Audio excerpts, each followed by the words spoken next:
మనకి ఇంటర్నెట్టే లేని హైదరాబాదుని ఆయన ఇంటర్నెట్ మయం చేశారు. కంప్యూటర్లే లేని చోటకి ఆయన ఒక విషయం అంటే నేను ఎప్పుడో ఫోటో చూశాను సార్ నేను. ఆహా! ఏదంటే మిషనరీని ఎడ్ల బండిలో తీసుకొచ్చిన ఒక ఫోటో అవును. చూశాను. సెటిలైట్ స్టేషన్ దాన్ని బెంగుళూరులో మేము అక్కడ బెంగుళూరులో సాఫ్ట్‌వేర్ టెక్నాలజీ పార్క్ పెట్టినప్పుడు అది అక్కడ చూసి నేను అబ్బురపడ్డాను. అది మీ ఆధ్వర్యంలో జరిగిందంటే అవును. సీరియస్లీ హ్యాట్స్ ఆఫ్ సార్ నిజంగా. Great sir. చెప్పండి అసలు మన యొక్క ఈ హైదరాబాద్ హ్మ్. ఈరోజు అంటే ఇంటర్నెట్ లేని హైదరాబాద్ నేను ఊహించలేకపోతున్నా. మాకు అసలు తెలియదు. అవునండి. అది ఎట్లా ఉండేది? దాన్ని ఎట్లా చేశారు సార్ అసలు? నేను హైదరాబాద్‌కి బెంగుళూరు ఎస్‌టిపిఎన్ నుంచి హైదరాబాద్‌కి 1990లో ఇక్కడికొచ్చానండి. ఓకే. మనం తెలుగువాడు ఉండి మన హైదరాబాద్ మన క్యాపిటల్ ఉంది. మనకి ఏదైనా చేద్దామని. తర్వాత నన్ను ప్రోద్బలించిన రికమెండ్ చేసిన అతను కూడా మన సత్య నాదెళ్ల వాళ్ళ ఫాదరు. ఓకే. ఆయన ఆయన ప్రోత్సాహంతోనే ఇక్కడికి రావడం జరిగింది. బా! ఆయన ఒకసారి నేను బెంగుళూరులో ఉన్నప్పుడు వచ్చి చౌదరి నువ్వు ఇక్కడంతా బాగానే చేస్తున్నావు. కానీ మనకు అక్కడ హైదరాబాద్‌లో మన తెలుగువాడు ఉండి ఒక ఐటీ కంపెనీ లేవు, ఎక్స్‌పోర్ట్ ఆపరేషన్స్ లేవు. నువ్వు అక్కడ పోయి ఏమైనా చేయకూడదా అంటే, సార్ అక్కడ ఎస్టీపీ కూడా లేదు సార్ హైదరాబాద్‌లో.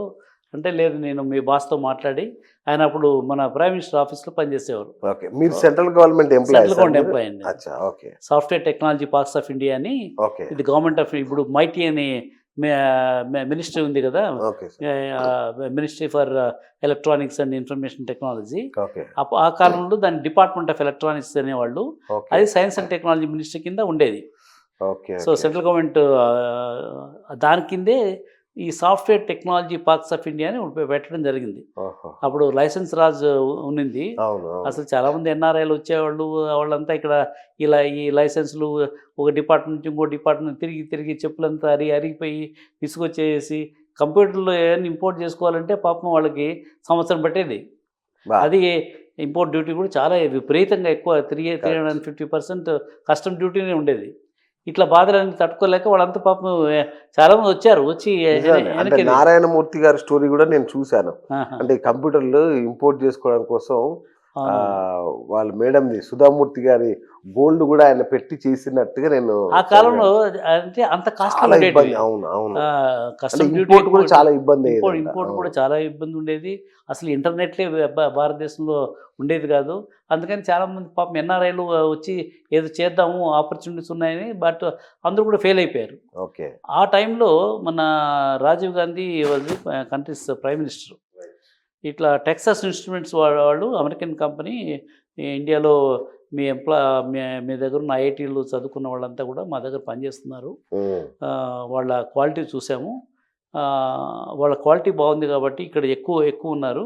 ఇక్కడే మేము ఒకటి డెవలప్మెంట్ సెంటర్ పెడదామని చెప్పి అనుకుంటున్నాము. కానీ ఈ లైసెన్స్ రాజు మీరు ఇంపోర్ట్ లైసెన్సెస్ ఇంతకాలం తీసుకుంటే మేము సర్వైవ్ కాలేము. ఒకవేళ మీకు అది వీలు పడకపోతే మేము వేరే కంట్రీ ఇజ్రాయెల్ కానీ ఐర్లాండ్ కానీ అనుకుంటున్నాము. ఒకవేళ India is the first preference. Right. కానీ మేము చెప్పిన కొన్ని కండిషన్లు ఉన్నాయి. అవి చేస్తేనే వర్కౌట్ అవుతుంది, లేకుంటే వర్కౌట్ కాదని. ఏమేమి కండిషన్లు అడిగాము మేము. అడిగితే మాకు first of all single window license కావాలా. ఓకే. ఇన్ని డిపార్ట్మెంట్లు చుట్టూ తిరగలేము. అది ఫాస్ట్గా కావాలి మాకు. ఇప్పుడు మీరు 8 మంత్స్ 1 ఇయర్ తీసుకుంటారు, అట్లా కుదరదు. మాకు ఫాస్ట్గా ఇంపోర్ట్ లైసెన్స్ కానీ ఎక్స్పోర్ట్ ఆ రోజుల్లో ఆర్బీఐ ఎక్స్పోర్ట్ ఏదైనా పంపించాలంటే ఆర్బీఐ కూడా చాలా డిలే చేసేది. ఎక్స్పోర్ట్ పర్మిషన్ ఇచ్చేవాళ్ళు కాదు. ఇప్పుడు ఇంపోర్టు కష్టమే, ఎక్స్పోర్టు కష్టమే, ఇంటర్నెట్ లేదు. మరి వాళ్ళు ఎట్లా సర్వే అవుతారు? ఎలా సర్వే అందుకని అవుతారు? ఇవన్నీ ఇష్యూస్ ఉన్నాయి. మాకు ఈ ఇష్యూస్ మీరు రిజాల్వ్ చేస్తే ఇక్కడ డెవలప్మెంట్ సెంటర్ పెడతా ఉన్నాం. సరే అని అప్పుడు మన ప్రైమ్ మినిస్టర్ ఆయన డైరెక్షన్స్తో. కానీ ఇన్ని డిపార్ట్మెంట్లు వాళ్ళ దగ్గర ఉన్న పవర్ ఇవ్వాలంటే ఎవరు ఇచ్చేవాళ్ళు కాదు. అంతే కదా సార్. ఈ అవును. పవర్ అవును. మేము ఎట్లా ఇస్తాము? ఇప్పుడు ఇంటర్ మినిస్టర్ స్టాండింగ్ కమిటీ అని ఈఓయూ 100% ఈఓయూ లైసెన్స్ ఇవ్వాలంటే all secretaries cabinet secretary was chairman. వీళ్ళంతా ఉండే ప్రపోజల్స్ అక్కడ పంపిస్తే వాళ్ళన్నీ చూసి అక్కడి నుంచి అప్రూవ్ వస్తేనే వాళ్ళు ఈఓయూ లైసెన్స్ వచ్చేది ఓకే. ఆ రోజుల్లో. బా! అది కూడా ఒక ఆఫీసర్కి ఇవ్వాలంటే వాళ్ళు ఇంత పవర్ ఒక ఆఫీసర్కి ఇస్తే మిస్యూజ్ అయిపోతుంది. మేము ఇంతమంది సెక్రటరీలు ఉండి క్యాబినెట్ సెక్రటరీ చైర్మన్గా ఉండి ఇవన్నీ రివ్యూ చేసి వాళ్ళు ఇస్తున్నాము. తర్వాత ఇంపోర్ట్ చేయాలంటే డిఫరెంట్ డిపార్ట్మెంట్స్ ఉన్నాయి. ఎక్స్పోర్ట్ అంటే మన ఆర్బీఐ వీళ్ళంతా ఈ పవర్స్ అన్నీ ఒక ఆఫీసర్కి ఇవ్వాలంటే వాళ్ళు ఆ రోజుల్లో భయపడ్డారు. అంటే మిస్యూజ్ ఏమైనా జరుగుతుందేమో అని. ఓకే ఓకే కానీ ప్రైమ్ మినిస్టర్ రాజీవ్ గాంధీ లేదు ఎక్స్పెరిమెంటల్గా ట్రై చేయండి ఓకే అని చెప్పి అప్పుడు సాఫ్ట్వేర్ టెక్నాలజీ పార్క్ స్కీమ్ అనేది కొత్తగా భారతదేశంలో ఒక ప్రాజెక్ట్ కింద పెట్టారు. So IT man of India అంటే రాజీవ్ గాంధీనే అప్పట్లో First, రాజీవ్ అదే Gandhi first. First software policy వచ్చింది ఆయన పీరియడ్లోనే. ఓకే హార్డ్వేర్ కంప్యూటర్ పాలసీ వచ్చింది కూడా ఆయన ఓహో. పీరియడ్లోనే. ఓకే ఈ ఎస్టీపీఐ టెక్సాస్ ఇన్స్ట్రుమెంట్స్ది ఆపరేషన్ జరిగింది కూడా ఆయన పీరియడ్లోనే. ఆహా ఎన్ని రోజుల్లో ఇచ్చారు సార్ దానికి అంటే ఫస్ట్ డిస్కషన్లు ఎక్కువ జరిగాయి, వాళ్ళు వచ్చి వెళ్ళిపోయారు. అంటే ఇన్ని పవర్లు ఇవ్వాలంటే అంత ఈజీ కాదు కదా. ఓకే సో అందరినీ కన్విన్స్ చేసి లాస్ట్కి అట్లా కాదు, ఒక ఎక్స్పెరిమెంట్ చేద్దాము, ఎక్స్పెరిమెంట్ సక్సెస్ అయితే దాని తర్వాత దాన్ని కంటిన్యూ చేయడమా కాదా అని చెప్పేసి ఒక ఎక్స్పెరిమెంట్ కోసం వాళ్ళంతా అగ్రీ చేశారు. సరే Okay. ఎక్స్పెరిమెంట్ అయితే ఓకే అని చెప్పేసి ఇది ఒక టెక్సాస్ ఇన్స్ట్రుమెంట్ కంపెనీకి మాత్రము ఈ అచ్చా. ఎస్టీపీఐని చేద్దాం, మిగతా వాళ్ళకి ఎవరికి లేదు అని చెప్పి దానికి మాత్రము ఒక ఎక్స్పెరిమెంట్ కింద అనుకున్నారు. అప్పుడు మా డిపార్ట్మెంట్లో ఇంటర్నల్ సర్కిల్ ఉంది, ఇట్లా టెక్సాస్ ఇన్స్ట్రుమెంట్ వాళ్ళు ఎస్టీపీఐ స్కీమ్ కింద బెంగళూరులో పెడుతున్నారు, దానికి ఇన్ఛార్జ్ డైరెక్టర్ మేము we're looking for a director, ఎవరైనా ఇంట్రెస్ట్ ఉంటే అప్లై చేయమంది. మా కొలీగ్స్ ఎవరు అప్లై చేయలేదు, ఎందుకంటే పవర్ అంతా ఢిల్లీలో ఉంది. అవును అక్కడ అందులో ఎక్స్పెరిమెంట్ అంటున్నాం ఏది బెంగళూరులో. అవును ఈ ఎక్స్పెరిమెంట్ పోయి మళ్ళీ అక్కడ నుంచి వెనక్కి వచ్చేది అని చెప్పి వాళ్ళు ఎవరు అది అవుద్దో కాదో నాకెందుకంటే అరే నాకు మా ఊరికి దగ్గర అనంతపురం, మా ఊరు ఓకే ఓకే బెంగళూరుకి చాలా దగ్గర, రైట్ మా తమ్ముళ్ళందరినీ చదివించుకోవచ్చు, తర్వాత మా తల్లిదండ్రులను అప్పుడప్పుడు చూసుకోవచ్చు. ఆ ఉద్దేశంతో నేను అప్లై చేశాను. నాకు కూడా అప్పుడు ఇది ఈ పెను మార్పులు తెస్తుందని నేను ఎప్పుడు ఊహించలేదు. ఓకే ఏదో ఒక ఐటీలో భారతదేశంలో ఇన్ని లక్షల ఉద్యోగాలు క్రియేట్ చేస్తుంది ఇది ఒక్క స్కీమ్ వల్ల అని చెప్పేసి నాకు కూడా ఆ రోజు తెలియదు. అవగాహన లేదు. అది అది కొత్త విషయం కదా సార్ కొత్త సబ్జెక్టు ఎట్లా మారుతుందో నేను చూసిందంతా మా ఊరు దగ్గరగా ఉంది, అంతే అప్లై చేద్దామని అప్లై చేశాను. ఓకే అప్లై చేస్తే నన్ను ట్రాన్స్ఫర్ చేశారు.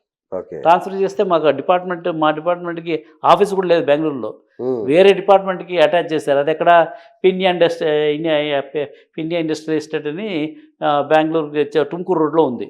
ఓకే అక్కడ ఒక గవర్నమెంట్ ఆఫ్ ఇండియా ఆఫీస్ ఉంటే వాళ్ళ దగ్గర నువ్వు శాలరీ తీసుకో, అక్కడ చిన్న డెస్క్ ఇస్తారు, అక్కడ కూర్చొని నువ్వు ఆపరేట్ చేయన్నారు. ఓకే కారు లేదు, తర్వాత ఒక సెక్రటరీ లేడు, ఏమీ లేదు. అయినా కూడా నేను మా ఊరు దగ్గరగా ఉంటుంది కదా అని చెప్పేసి నేను ఆ ఉద్దేశంతో వెళ్ళాను. వెళ్తే ఇనిషియల్గా టెక్సాస్ ఇన్స్ట్రుమెంట్స్ వాళ్ళు పెట్టడం జరిగింది. వాళ్ళకి సెటిలైట్ కమ్యూనికేషన్ సెటిలైట్ స్టేషన్ కావాలంటే వాళ్ళ బిల్డింగ్ పైన సోనా టవర్స్ అని మిల్లర్స్ రోడ్లో ఉంది బెంగళూరులో, అక్కడ ఆ బిల్డింగ్ పైన సెటిలైట్ స్టేషన్ కూడా ఎరెక్ట్ చేసాము.